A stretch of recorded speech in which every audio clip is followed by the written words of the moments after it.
Hello guys, कैसे हैं आप सभी लोग। मैं निखिल शर्मा अपने YouTube study channel bench study पर आप सबका स्वागत करता हूं। और अपन हिस्ट्री पढ़ रहे थे।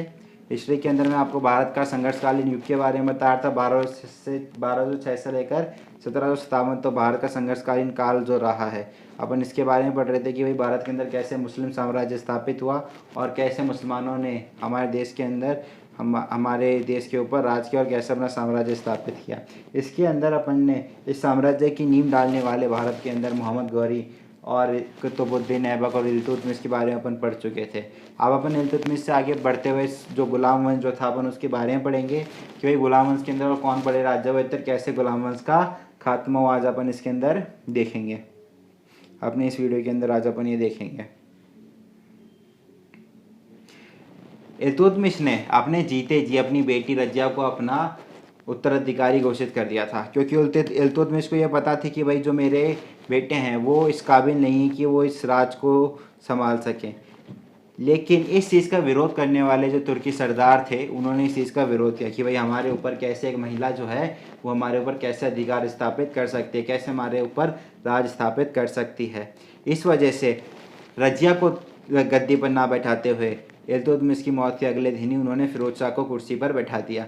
फिरोज शाह एक नाकामयाब, एक नाकाबिल एक राजा था जिसके बस में कोई कुछ भी नहीं था। इसको राज चलाने के लिए जो सीधा रूप से इसकी जो माँ थी शाह तुर्कान, वो ही पूरा राज्य चला रही थी और पूरी जो ताकत थी, राज की ताकत थी, वो इसकी माँ के पास में चली गई थी।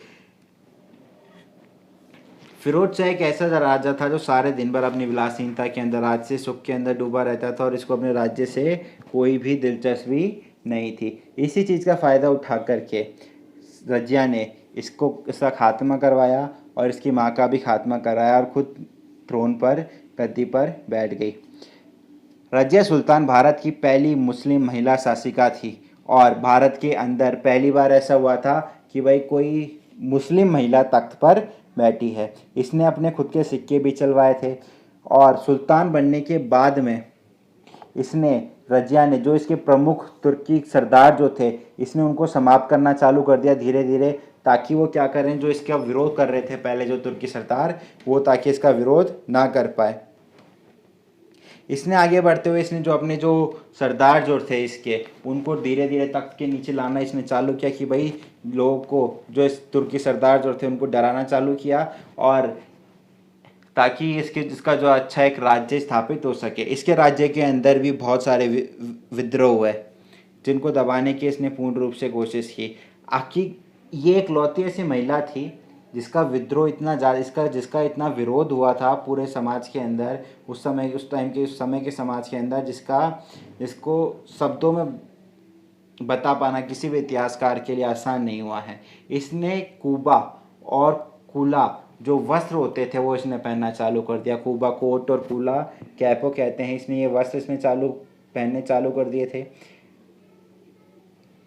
रजिया सुल्तान ने अपने एक वफादार, इसका एक वफादार होता था, एब्सीनिया का रहने वाला था, मलिक जमालुद्दीन याकुत। रजिया ने इसको अमीर आखुर का पद दे दिया था। ये पद मिलने के बाद में जो तुर्की सरदार थे वो इससे काफ़ी ज़्यादा चिढ़ गए थे। एक तो पहले वो लोग भरे बैठे थे कि भाई हमारे ऊपर एक महिला, एक औरत हमारे ऊपर राज कर रही है, और रजिया ने जब एक गैर तुर्की को, इतना बड़ा अमीर आखुर का, जब उसको एक गैर तुर्की को पद दे दिया तो वो लोग क्या हो गए, इस बात से सारे जो भी तुर्की सरदार थे वो सारे चिढ़ गए। इस बात को देखते हुए उन्होंने लाहौर का जो गवर्नर था उस टाइम पे उसको भड़का दिया।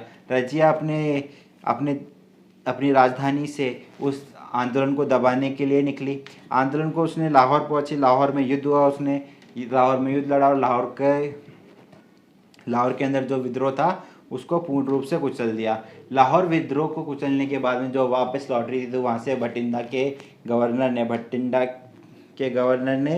विद्रोह कर दिया जिसका नाम अल्तुनिया था। अल्तुनिया ने विद्रोह करा तो अल्तुनिया के विद्रोह को दबाने के लिए रजिया पहुंची। रजिया ने जब अल्तुनिया से युद्ध करा तो इसमें रजिया हार गई, लेकिन रजिया ने अपनी कूटनीति का फ़ायदा उठाते हुए अल्तुनिया से शादी कर ली। जब रजिया ये अपने राज्य में हुए विद्रोह को दबाए निकली हुई थी तो पीछे से तुर्की सरदारों ने याकूत को ख़त्म कर दिया था, उसको मार डाला था और जब ये खबर रज्जिया के पास में पहुंची तो रज्जिया ने देखा कि, और इसके बाद में जो रज्जिया के बाद में बहरम शाह था उसको भी गद्दी पर बैठा दिया था। जब रज्जिया को यह बात पता चली तो वो बठिंडा से अब सेना लेकर के आक्रमण करने पहुंची और इस आक्रमण के दौरान इनकी हार हुई। जब बाद में जब रज्जिया और अल्तूनिया जब यहाँ उस युद्ध मैदान को छोड़ करके भागे तो बीच रास्ते में कुछ विद्रोहियों ने दोनों को मार दिया। रज्जिया और अल्तूनिया के मरने के बाद में जो तख्त था वो पूर्ण रूप से फिर बैरम शाह का हो गया, जिसको तुर्की सरदारों ने ही जो चहलगानी चालीसा जिसको कहते हैं, उन लोगों ने इसको क्या कुर्सी पर तख्त के ऊपर बैठाया था। रज्जिया के पतन का सबसे बड़ा कारण, जो सबसे बड़े दो प्रमुख कारण रहे, एक तो तुर्की के जो एरिस्टोक्रेट्स रहे हैं, जो तुर्की के जो अमीर थे, उनकी ईर्ष्याएं, जिसकी वजह से क्या हुआ, रज्जिया का पतन हुआ। और इसके बाद में दूसरा जो सबसे बड़ा कारण था वो ये था कि उसका स्त्री होना उसका सबसे बड़ा कारण रहा, क्योंकि स्त्री होने की वजह से कई इतिहासकारों ने बात लिखी कि भाई स्त्री ही होना उसका सबसे बड़ा दुर्गुण साबित हुआ, क्योंकि उसको किसी भी उसके जितने भी सिपाही थे, जितने भी उसके महल में जितने भी उसके दरबारी थे, किसी ने भी उसको as a ruler, as a queen accept किसी ने भी नहीं किया था कि भाई हम पर यह रूल कैसे कर सकती है। रजिया के बाद में बैरम शाह शासक बना। इसने 1240 से लेकर 1242 तक रूल किया था। बैरम शाह भी एक नाकामयाब, एक इनकैपेबल रूलर था। बैरम शाह की हत्या करवा दी गई थी तुर्की सरदारों के द्वारा ही 1242 में। इसके बाद में फिरोज शाह के पुत्र अलाउद्दीन मसूद शाह को सुल्तान बनाया गया। बैरम शाह रजिया का भाई था और इसके बाद में जो राजा बना मसूद शाह, वो इल्तुतमिश का पोता और फिरोज शाह का बेटा था। मसूद शाह 1242 से लेकर 1246 ने 4 साल इसने अपने ये तख्त पर बैठा। ये भी काफ़ी लंबे समय तक राज नहीं कर पाया और 4 साल के कार्यकाल के दौरान इसका भी अंत हो गया। इसको भी मरवा दिया गया कुर्सी पर ही, ताकि जो गद्दी है वो इससे छीन ली जाए। और इसके बाद में इसके स्थान पर नसरुद्दीन महमूद को शासक बना। नसरुद्दीन महमूद ने एक अच्छे खासे समय तक 20 साल तक शासन किया था।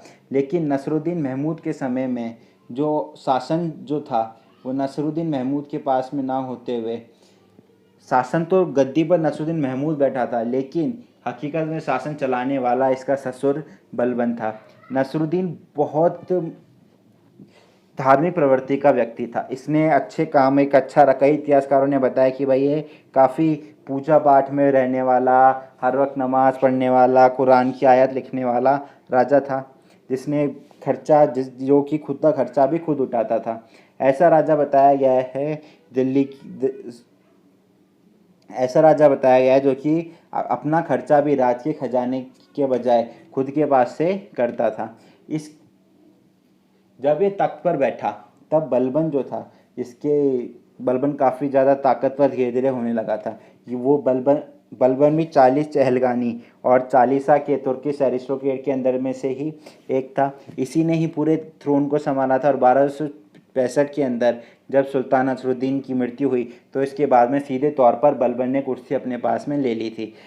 किसी भी तरह से नसरुद्दीन महमूद की मौत का जो राज है, इसके बारे में अलग अलग इतिहासकारों का अलग अलग मत है। कोई कहता है कि भाई बलबन ने ही इसकी हत्या करवा दी थी नसरुद्दीन की, ताकि वो खुद तख्त पर बैठना चाहता था, इसलिए। कुछ लोगों का मानना है कि भाई इसकी आकस्मिक मृत्यु हो गई थी। लेकिन इसका फ़ायदा यही हुआ कि जो बलबन पहले पीछे से जो राज्य कर रहा था वो अब तख्त पर बैठ चुका था। बलबन वो व्यक्ति था जिसने गुलाम वंश को सबसे अपने कीर्तिमान पर पहुंचाया था। बलबन 1265 में तख्त पर बैठा और 1265 से ही इसका रूल चालू हुआ। इसका हकीकत में तो इसका जो शासन था वो 1265 से ही चालू हो गया था। तब वो तख्त के पीछे बैठ करके राज कर रहा था, लेकिन अब वो सामने तख्त के ऊपर बैठ करके राज करने वाला हो गया था। बादशाहत उसने हासिल कर ली थी। बलबन इल्तुतमिश के द्वारा खरीदा हुआ गुलाम था। इल्तुतमिश ने अपने ग्वालियर विजय के बाद में इसको खरीदा था।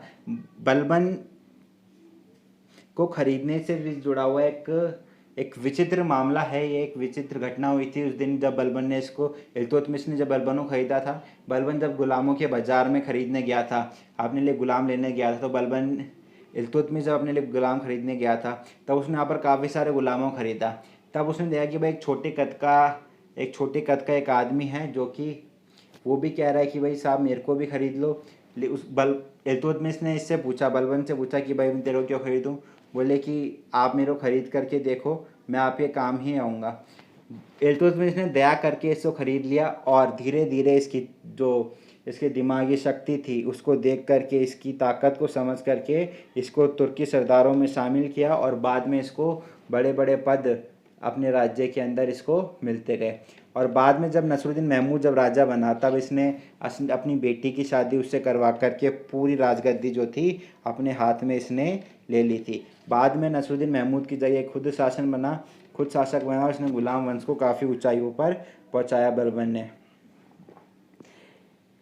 बलबन ने उलू खान की उपाधि ली थी 1257 के अंदर, जब इसने नसरुद्दीन महमूद के राज में जब इसने मंगोल आक्रमणकारियों को वापस लौटाया था, जब मंगोलों का आक्रमण को रोका था इसने, तब इसने उल्लू खान की उपाधि ली थी। ये भी तुर्किश एरिस्टोक्रेट के अंदर शामिल था।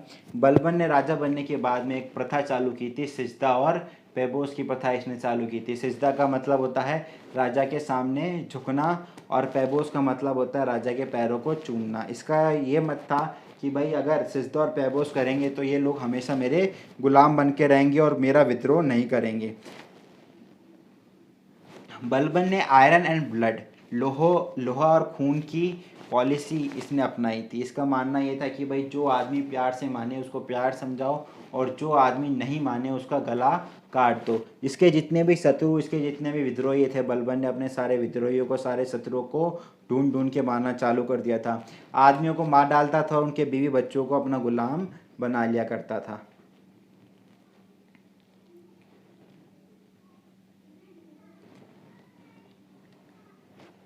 बलबन खुद को भगवान मानता था कि भाई मैं खुद को भगवान का दूत मानता था कि मैं भगवान का दूत हूँ, भगवान के द्वारा भेजा हुआ व्यक्ति हूँ और भगवान का ही पहचान हूँ इस पृथ्वी के ऊपर।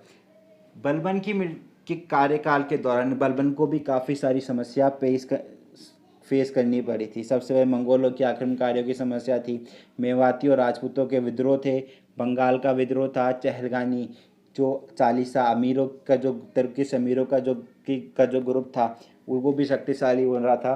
तो इसकी भी सबसे बड़ी समस्या थी इसके सामने। इसने सारी समस्याओं को कुचलते हुए, दबाते हुए ये आगे बढ़ा था। बलबन के बाद में केकुबाद रूलर बना, जो कि इतना नाकामयाब रूलर नहीं हो पाया। कुल मिलाकर के बलबन के बाद 1286 में बलबन की मृत्यु के बाद में सिर्फ जो गुलाम वंश था सिर्फ आगे 4 साल तक चला। केकुबाद और केकुबाद के बाद में केमुर जो था वो 2 शासक बने। केमुर की हत्या जलालुद्दीन खिलजी ने कर दी थी और जलालुद्दीन खिलजी खुद केमुर को मार के अब इस तख्त पर बैठ गया था और इस दिल्ली के तख्त पर एक नए वंश की, खिलजी वंश की शुरुआत हुई थी। काफ़ी खूनी संघर्ष हुआ था बलबन के मरने के बाद में दिल्ली के तख्त के लिए। ठीक है गाइस, खिलजी वंश के बारे में अपन नेक्स्ट वीडियो के अंदर पढ़ेंगे, कैसे खिलजी वंश आगे बढ़ा था, कौन था खिलजी वंश का संस्थापक और कौन सबसे बड़ा रूलर हुआ था खिलजी वंश में। इसके बारे में अपन आगे पढ़ेंगे। तो गाइस देखते रहिए वीडियो बिंज स्टडी पर, कंटिन्यूसली बने रहिए।